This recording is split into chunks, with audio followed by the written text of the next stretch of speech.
মাসিকের হালাতে মা আয়েশা বলছেন, আমার যে জায়গাতে আমি বসতে মুখ দিতাম বা গিলাস আমি ঠোঁট দিয়ে মুখ দিয়ে পানি পান করতাম, ওই জায়গাতে নবীজি নিজের মুখ লাগায় পানি পান করতেন।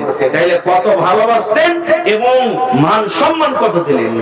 আজকে আমাদের বিবিদের ভালোবাসা কি জানেন? আমার কোন ভাই ভাত খেতে বসেছে, ভাত খেতে খেতে খালি থালতে চাটি ভাত বেশি গেছে, খাইতে পারে না। যদি ওর বেটাটাকে বলে হালে মার মাগে বা হালে মাগে, এতে তো তোর মাকে থালি খান দিয়ে দে, ভাত খেতে পারলাম না, ও খেয়ে নিবে। কত মা খালা এমন আছেন জানেন, হ্যাঁ মিনসার ভাত খেতে যাচ্ছে, পোটা পড়ার ভাত খেতে যাচ্ছে, যাবে যা দিয়ে দেখা, পুকুরটাকে দিয়ে দেখা, ছাগলটাকে দিয়ে দেখা, ও খাইবে আমি খাবো না। এই তো আমাদের মহব্বতের ভালোবাসা। সুবহানাল্লাহ।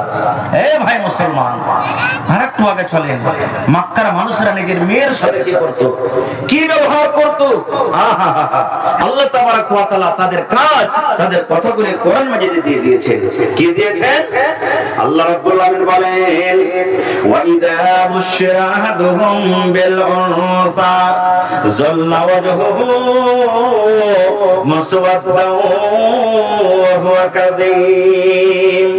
এ আমার ভাইয়েরা মায়েরা খালারা শুনেন, ওই মক্কা নগরে, মক্কার জমিনে আজ থেকে 1400-1450 বছর আগে যখন আমার নবী নবী হননি, সেই জামানাতে যাকে জাহেলিয়াতের জামানা বলা হয়েছে, ওই টাইমে ওই সময়তে আল্লাহ নিজে কোরআনে বলেন, যখন কোন বাপের কানে খবর আসতো, ও হালিমার মা তোমার বেটি জন্ম নিয়েছে, ও আব্দুল্লাহর বাপ তোমার বেটি জন্ম নিয়েছে, এ আব্দুর রহমান তোমার ঘরে বেটি এসেছে, এ যায়েদ তোমার ঘরে বেটি এসেছে, বেটির কথা শোনা মাত্র বন্ধুরে আল্লাহ নিজে বলেন, ওই বাবার মুখ খানা কালো হয়ে যেত।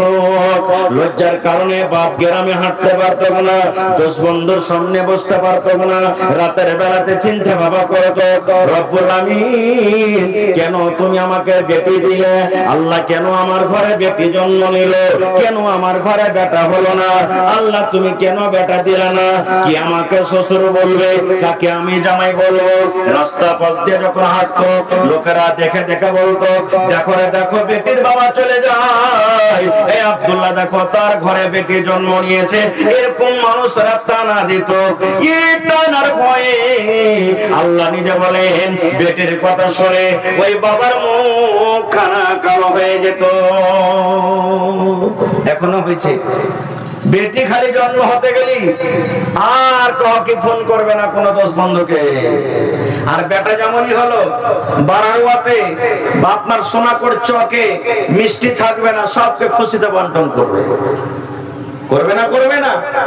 আফসোস করে বলবে, কোন ঝামেলা বাড়িতে এলো রে, ইয়ার বিয়ে যখন দিব 5 লক্ষ টাকা খরচ হবে, কোনটা পাবো আমি? এই তো ঝামেলা শুরু হয়ে গেল। ইমাম বাগাবী রাহমাতুল্লাহ আলাইহি বলছেন, মক্কা নগরে কি করতো জানেন? বেটি যখন আস্তে আস্তে আস্তে ঠিক 5 বছর 7 বছর যখন হয়তো, তখন কত বাপ বেটিকে উট দিয়ে বকরি দিয়ে বলতো, যা তুই মাঠে মাঠে জঙ্গলে এই উটের বকরির দুধ পান করবি আর তুই বকরি চড়াবি। আর কত বাপ কি করতেন? এখানটা কোদাল হাতে নিতেন। কোদাল বুঝেন? কোদাল হাতে নিয়ে মাঠে জঙ্গলে চলে যেতেন, আর সুন্দর করে বেটিকে দফন করবো বলে একটা খাল গর্ত করে বাড়িতে চলে আসতো। কে বাপ? কেউ জানে না বাড়িতে। আসার পর বেবিকে বলতো, বেবি রে আমার হালেমা কই, আমার জামিলা কই, আমার খালেদা কই, আমার সফিয়া কই, কই রে বেবি কই? বেবি বলতো, স্বামী গো কেন? বলছে, বিবি রে আমার জামিলার বয়স 5 বছর 7 বছর হয়েছে, জীবনে কোনোদিন আরবের মেলা যায়নি, জীবনে কোনোদিন আরবের বাজার দেখেনি, আমার জামিলাকে সুন্দর করে তুমি সাজায়া দাও, আমার জামিলাকে আমি মেলা নিয়ে যাব। মা তো জানে না যে কোন মেলা নিয়ে যাবে। মা খুশি হয়ে সুন্দর করে বেটিকে সাজিয়ে গোসল দিয়ে, তেল দিয়ে, কাজল দিয়ে, নতুন জামা কাপড় দিয়ে বাবার হাতে দিতে। মা কত খুশি, আর মনে হয় বেটিকে মারবে না, কত আদর করবে। ওরে সুবহানাল্লাহ। ইমাম বাগাবী রাহমাতুল্লাহ আলাইহি বলেন, এবার আব্বার সাথে সাথে বেটি হাঁটতে লাগতো, হাঁটতে হাঁটতে হাঁটতে মেলার দিকে না গিয়ে, বাজারের দিকে না গিয়ে, ওই মাঠে ময়দানে যেখানে বেটিকে দফন করার জন্য গর্ত করেছে ছিল, ওই গর্তর দিকে হাঁটতে শুরু করলো। বেটে বলতো, আব্বাজি এই মাঠে কোনো লোক নাই, কোনো বাড়ি নাই, কোনো ঘর নাই, কোথায় আপনি আমাকে নিয়ে যাবেন? এখানে কোনো দোকান পাশার কিছু দেখা যায় না। আব্বা বলতো, বেটেরা এই মাঠের পর, এই ময়দানের পর মেলা আছে, দোকান আছে, সেই দোকান তোমাকে নিয়ে যাব, তুমি আমার সাথে সাথে হাঁটো। এবার হাঁটতে হাঁটতে দুদিন একদিন আগে বেটেকে দফন করার জন্য যে গর্ত করেছিল, ওই গর্তর কাছে যখন চলে গেল, বেটেকে আদর করে বলতো, খালে মারে একটু তুমি নজর করে দেখো রে মা, গর্তটা কত বড়। জামিলা রে একটু তুমি দেখো তো গর্তটা কত বড়। ভাইরা মাসুম বাচ্চা, ও তো জানে না আমার আব্বা জান কেন আমাকে গর্ত দেখার কথা বলে। আব্বার কথা শুনে যেমনই গর্তর দিকে তাকা, যেমন এরকম ভাবে নজর করা, পেছন থেকে জোর করে এমন করে একটা বেটিকে ধাক্কা দিত। ধাক্কা দেওয়ার সাথে সাথে কলিজার টুকরা গর্ততে পড়ে যেত। যেমন বেটে গর্ততে পড়ে গেল, বেটে কিন্তু বুঝে ফেললো আমার আব্বা জান আমাকে মেরে দেবে, আমাকে ঘুরিয়ে নিয়ে যাবে না বাড়িতে। বেটে গর্ততে পড়ে পড়ে কাঁদছে, বলছে, আব্বা গো কেন তুমি আমার সাথে এরকম করলে? আমি কি অপরাধ করেছি, কি ভুল করেছি? এবার আব্বা জান বলতে লাগলো, বেটিরে জীবনের মতো তুমি আমাকে আব্বা বলে নাও, কারণ আজকের পর তোমার এই আব্বাকে তুমি আর দেখতে পাবে না।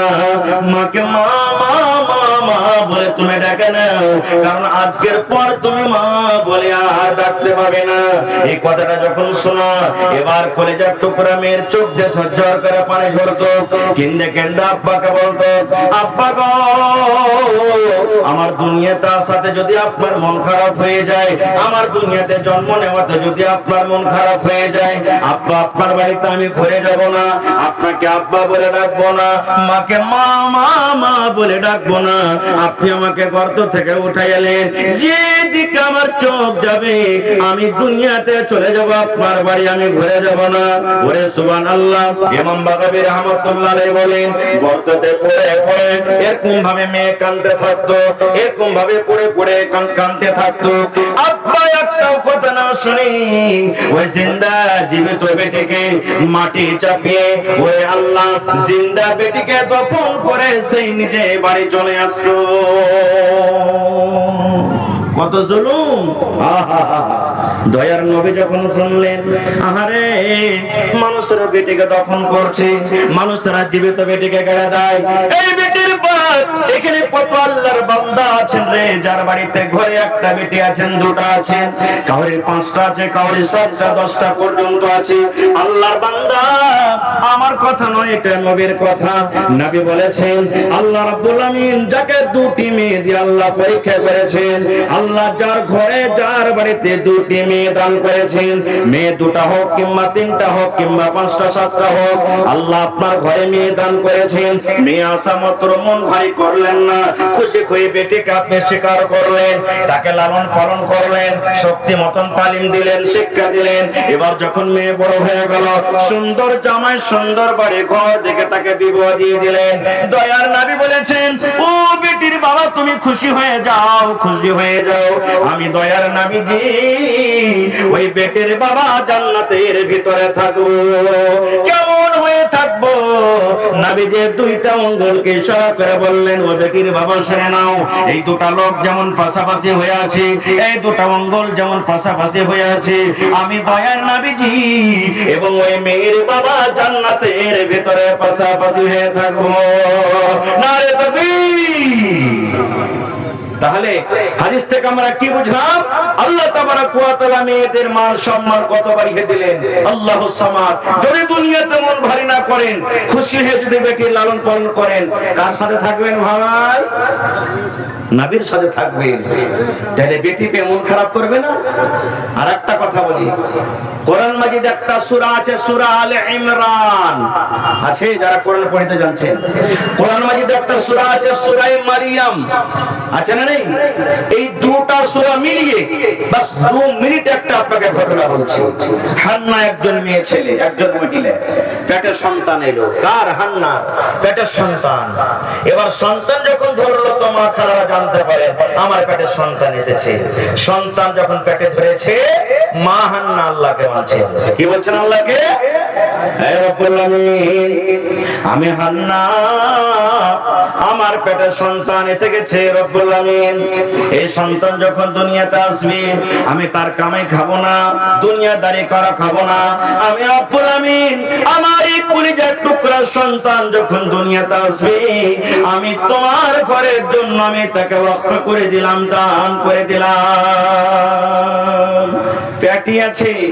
মা বলছেন হান্না আল্লাহ আমার ছেলে যখন দুনিয়াতে আসবে তোমার ঘরের জন্য আমি কি করলাম? দান করে দিলাম।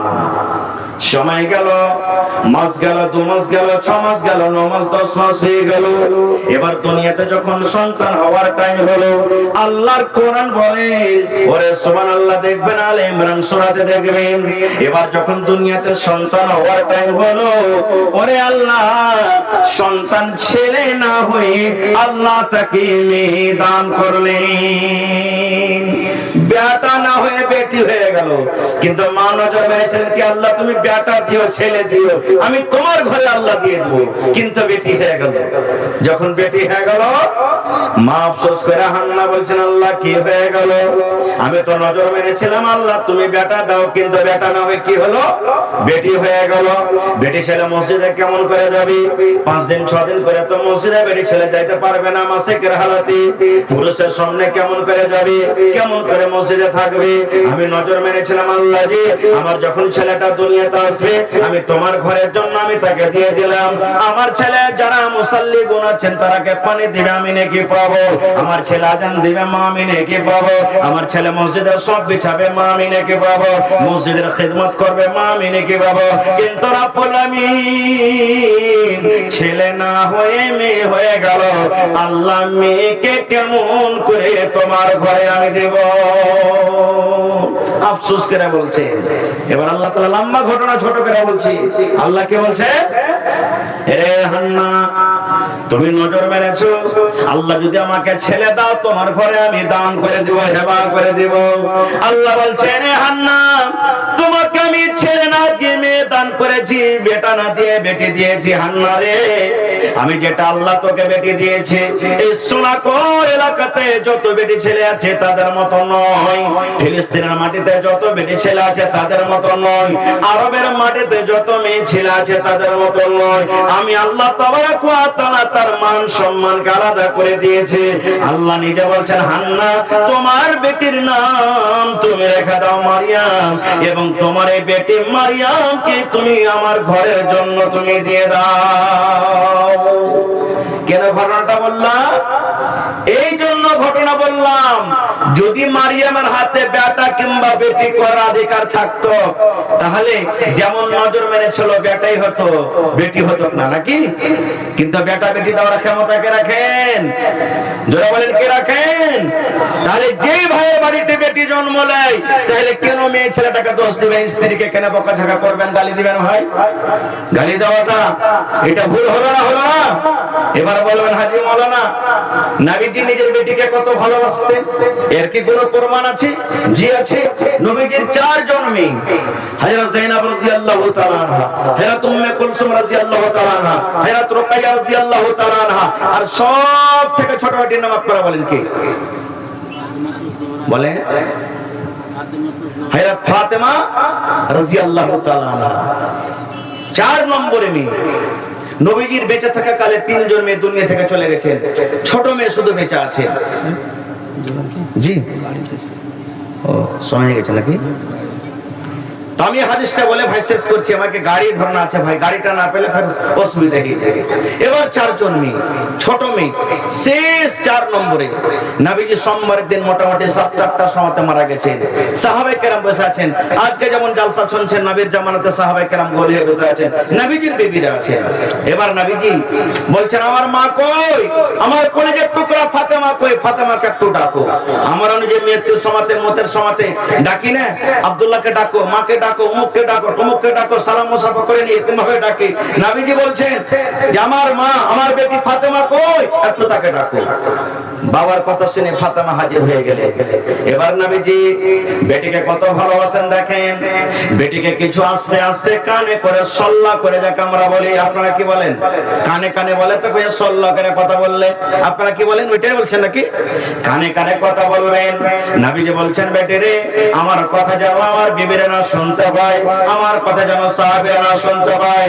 দয়ার নবীজি বেটিকে বলছেন বেটি রে, তোমার এই কানটাকে আমার মুখের কাছে লাগাইয়া দাও। এবার ফাতেমা নিজের কানটাকে আব্বার মুখের কাছে লাগিয়ে দিলেন। এবার নবীজি কানে কানে বেটিকে কোন এমন কথা বললেন, কথা শোনার পর এবার ফাতেমার চোখ দিয়ে পানি ঝরতে লাগলো। ফাতেমা কাঁদতে লাগলেন, ফাতেমা কাঁদতে লাগলেন। আবার নবীজি তাকে দ্বিতীয়বার বললেন, ফাতেমা তুমি কেঁদো না, তোমার কানটা আর একবার আমার মুখের কাছে লাগাইয়া দাও। আবার দ্বিতীয়বার ফাতেমা নিজের কানটাকে আব্বার মুখের কাছে লাগিয়ে দিলেন। এবার কানে কানে নবীজি কোন এমন কথা বললেন যে ফাতেমা প্রথম কথা শুনে তার চোখ দিয়ে পানি ঝরছিল, কান্না করছিলেন। ওই ফাতেমার মুখে কিন্তু হাসি ফুটে গেল। প্রথমে কাঁদলেন, দ্বিতীয়বার হাসলেন। নবীজি দুনিয়া থেকে চলে গেলেন। কিছুদিন পর মা আয়েশা এবং মা ফাতেমা আম্মা বেটিতে দেখা হয়ে গেল। এবার আয়েশা বলছেন, ফাতেমা একটা কথা বলবো মা। বলছে কি? বলছে বেটি, যেদিন তোমার আব্বাজান দুনিয়া থেকে চলে যাবেন, তোমার আব্বাজান কোন এমন কথা বলেছিলেন যেটা আমরা বিবিও জানতে পারিনি, সাহাবায়ে কেরামকে জানতে পারেননি। আর নবীজি তোমাকে কথাটা বলেছিলেন যে কথা শুনে তোমার চোখে প্রথমে পানি দেখেছি, আবার দ্বিতীয় কথা শুনে তোমার মুখে হাসি দেখেছি। বেটি বলবে না? এই আমার ভাইরা মায়েরা শুনেন, মা ফাতেমা কি বলছেন জানে? মা গো, আমার আব্বাজান যখন আমার কানে কানে প্রথম কথা বললেন আমি কেঁদেছিলাম। এই কথা বলেছিলেন বেটে রে, আল্লাহর আদেশ হয়েছে আর দুনিয়াতে আমি বাঁচবো না, দুনিয়া ছেড়ে চলে যাব। আব্বার মৃত্যুর কথা শুনে আমি কেঁদেছিলাম। আমার আব্বাজান দ্বিতীয়বার আমাকে বললেন, বেটি রে তুমি কেঁদো না, কেঁদো না, কেঁদো না। আমার মৃত্যুর পর সব থেকে আমার সাথে যার প্রথম দেখা হবে সেটা হবে বেটি ফাতেমা তুমি। তখন কিন্তু আমি হেসেছিলাম। আমি আর যাব না তাফসীলের দিকে। শেষ কথা, নবীজি বেটিকে কত ভালোবাসতেন। নিজের মওতের কথা বিবিরাকে জানাননি, সাহাবায়ে কেরামকে জানাননি, বিবিকে জানাননি, বেটিকে জানালেন। আর আজকে আমরা বেটিকে কত ভালোবাসি জানেন? হজ করতে যাব, হজ করতে যাব কিংবা দুনিয়া ছেড়ে চলে যাব, বেটা বেটিকে সব টিকা ডাকলি আর ডাকার পর বলবো, আব্দুল্লাহ ওই ফোরলেনের পাঞ্জরে যে জমিনটা আছে তুই নিয়ে নিবি, আব্দুর রহমান মাদ্রাসার পাঞ্জরে যে জমিনটা আছে তুই নিবি, এই ওবেদুল্লাহ ওই বাজারের পাঞ্জরে যে জমিনটা আছে তুই নিবি। আর বেটি রেখে বলবো হালেমাকে ওই দগা মাঠে যেখানে ভালোভাবে ফসল হয় না ওই জমিনটা তুই নিবি। এই তো মহব্বত ভালোবাসা আমরা করি। ভাই আল্লাহ হায়াত রাখে, ইনশাআল্লাহ আবার কোনদিন এই বিষয় নিয়ে আলোচনা করব। শেষ পেগাম, শেষ মেসেজ আমি দিই, বেটি হলো আল্লাহ তাবারক ওয়া তাআলার পক্ষ থেকে আমাদেরকে একটা নিয়ামত দান করেছেন। এই জন্য বেটির মান সম্মান করবেন, তাকে দেখে মুখ ভারী করবেন না। আজকে হয়তো আপনি মাসে 50,000 লাখ টাকা 2 লক্ষ টাকা মাসে ইনকাম করেন, হয়তো আল্লাহ তাবারক ওয়া তাআলা আপনার বাড়িতে ওই মেয়ে দিয়েছেন, তার বরকতে আল্লাহ আপনাকে বাড়িতে বরকত দিয়েছেন। এই জন্য মন ভারী করবেন না। এখান থেকে আমি শেষ করছি। ভালো থাকুন, আমার জন্য দোয়া করবেন, আল্লাহ যেন আমাকে ভালো রাখেন। হ্যাঁ পাতি মোলাকাত রাতে। আসসালামু আলাইকুম ওয়া রাহমাতুল্লাহি ওয়া বারাকাতুহু।